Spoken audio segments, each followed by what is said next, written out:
And welcome to another, well, back to Off the Shelf. We're still reading Chapter 2 of Resident Evil 0 Hour. Now let's pick up where we left off. There had been recent reports of wild feral dogs, too. Was it possible that the sickness was transspecies? Some of the victims had been partially eaten, bites made by human and animal jaws on at least two of the bodies. She heard a soft movement and stopped breathing. Back by the door she'd come through, a seated corpse seemed to slump lower in its seat. She watched it for what seemed an eternity, but it didn't move again, the only sound that of the rain outside. Corpse or victim of some tragic circumstance? She didn't want to find out. Rebecca backed away, stepping over the man with wide eyes, now very much dead. Deciding she'd try the door at the front of the car. She had to get off the train, tell the others what she'd found. Her head spun with what needed to happen next. The community would have to be alerted. A quarantine set up right away. The federal government should get involved too. The CDC or USAMRID, or maybe the EPA, an agency with the power to close everything down. Figure out what had happened. It would be a huge undertaking, but she could really contribute, really make the corpse at the back of the car shifted again, its head settling against its chest. And all thoughts of saving Raccoon fled from her shocked mind. Rebecca turned and ran to the connecting door. Sick with fear, all she wanted was out. It didn't take too long to find a weapon, and as luck would have it, Billy was intimately familiar with the standard issue MP handgun he found in a duffel bag stuffed under a seat. It was the same kind that his escort had carried. There was a spare clip and a half box of 9x19mm parabellum rounds, too, as well as a flip-top lighter, another handy device to have around. One never knew when fire might be necessary. He loaded up, stuffing the clip into his belt and the extra rounds into his front pockets, wishing he had his fatigues instead of his civvies. Blue jeans weren't the best for carrying shit around. He started to look for a jacket, then decided against it. Even with the rain, it was a warm night, and slogging around in wet denim would be bad enough. The small pockets would have to do. He stood at the door that led back into the woods, weapon in hand, telling himself that he needed to get gone, and yet not leaving. He hadn't heard anything from the Stars kid since those 7 shots. Only a few minutes had passed. If the kid was in trouble, it wasn't too late for him to step in and... "Are you crazy?" his brain shouted at him. "Go! Run, you idiot!" Right, of course, he had to leave. But he couldn't get the ring of those shots out of his head, and he'd spent too long as one of the good guys to turn his back on one of them if they needed help. Besides, if the kid was dead, that would mean an extra weapon. "Yeah, that's it," he mumbled, perfectly aware that he was searching for a more criminal-minded reason to justify his decision. There was no help for it. He had to go look. With an internal groan, Billy turned away from the door, from freedom. Moving instead to the front of the car, he stepped through the first door, hesitating a beat in the connecting joint before grasping the handle to the second, into the next car. The only sound was the rain outside, working its way into a real storm. As quietly as he could, he slid the second door open and stepped through. The unmistakable smell hit him first. His jaw tightened as he surveyed the car. Counting heads, 3 in the aisle, 2 up ahead on the right, and 1 directly to his left, slumped down in a seat, all of them dead. The man in the road. Billy frowned, realizing that any one of the corpses around him could have passed for the dork who'd stepped in front of the Jeep, causing the crash. He'd only caught a glimpse of the guy, but remembered thinking that he looked sick, maybe one of those people. But no, they'd been dead for days. So what was the kid shooting at? Billy moved closer to the nearest corpse, squatting next to it, taking in the wounds with a trained eye as he breathed shallowly through his mouth. The guy had been dead for a while. Part of his right cheek was missing, making him appear to grin widely up at Billy. At the edges of the torn tissue were rotting, black with decay, and yet there were 2 bullet holes in his brow. And the pool of very fresh blood surrounded his head and upper body like a red shadow. Billy touched the pool with the side of his hand, his frown deepening. It was warm. The next closest body, a train attendant, looked pretty much the same. Only one of his wounds was in his throat. He was no longer Einstein, but he wasn't entirely incapable of logic either. The fresh blood could only mean that these people just looked dead, and the fact that they were now full of holes suggested that they tried to attack the Lone Stars member, which means I'd better be damned careful, he thought, rising to his feet.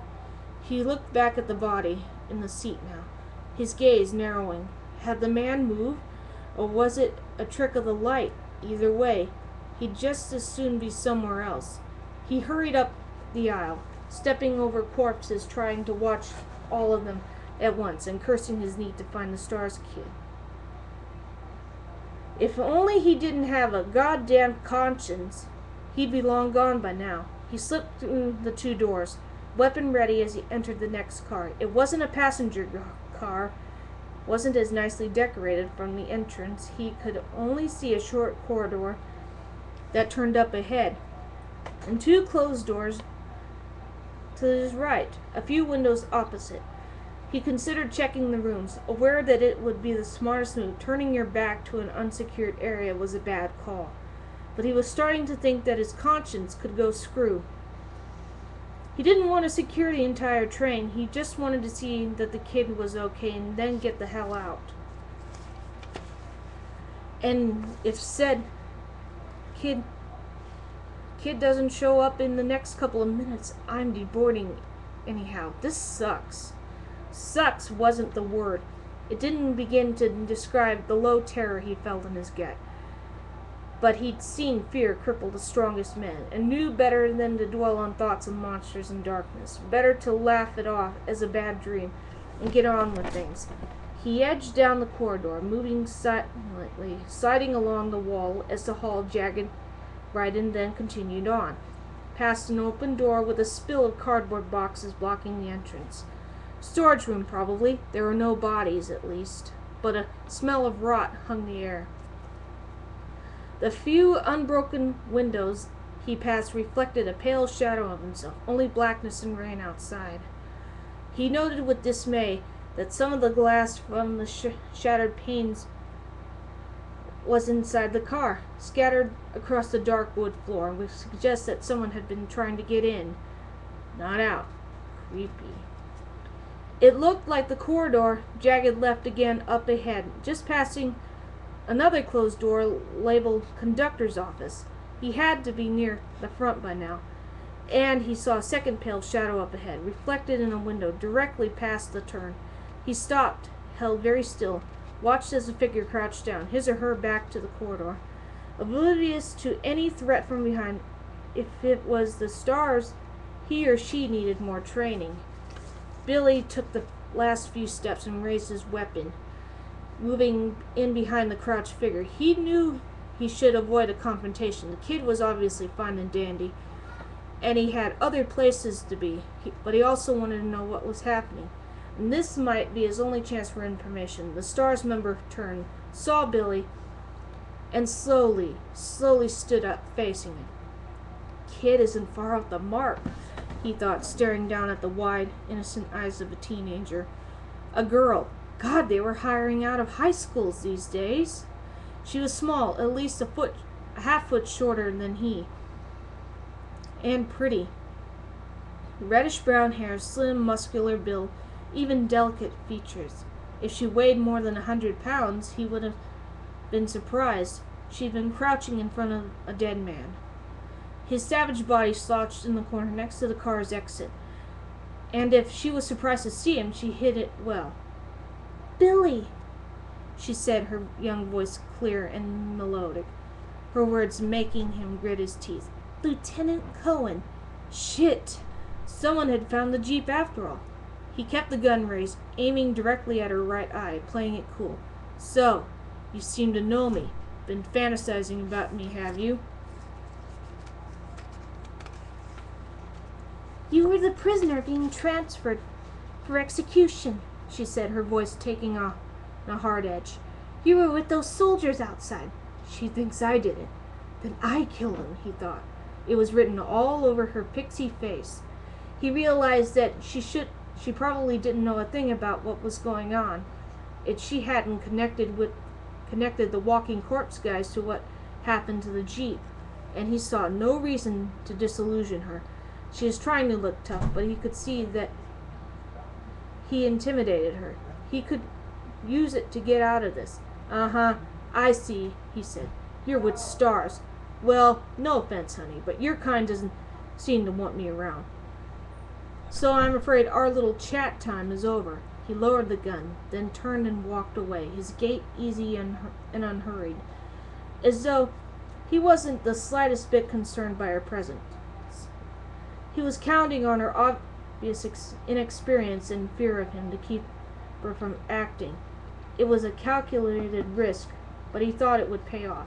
He tucked his weapon into his belt at the small of his back, and halfway back down the corridor, when he heard her jockeying to catch up. "Shit! Shit! Wait! You're under arrest," she said firmly. He turned to face her and saw that she hadn't even unholstered her weapon. She was doing her damnedest to look fierce, but she couldn't pull it off. Oops.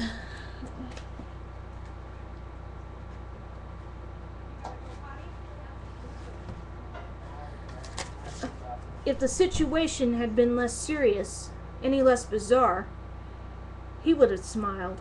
"No thanks, dollface. I've already worn the handcuffs," he said, holding his left hand and jangling the hanging cuff. He turned and started away again. I could shoot, you know," she called after him. But now there was an edge of desperation to her voice. He kept walking. She didn't follow, and a few seconds later, he was back through the first connecting door. He opened the door to the car of dead passengers, wearing a shaky grin. Relieved. It was better this way. Every man for himself and all that. And he saw that the dead man who'd been slumped in his seat at the back was now standing, swaying, his one remaining eye fixed on Billy's position. With a moan of hunger, the creature shambled forward, reaching out with shredded fingers, as though to feel his way where Billy stood. And that was what's left of Chapter 2 to Resident Evil 0 Hour. Until then, on Off the Shelf, good night.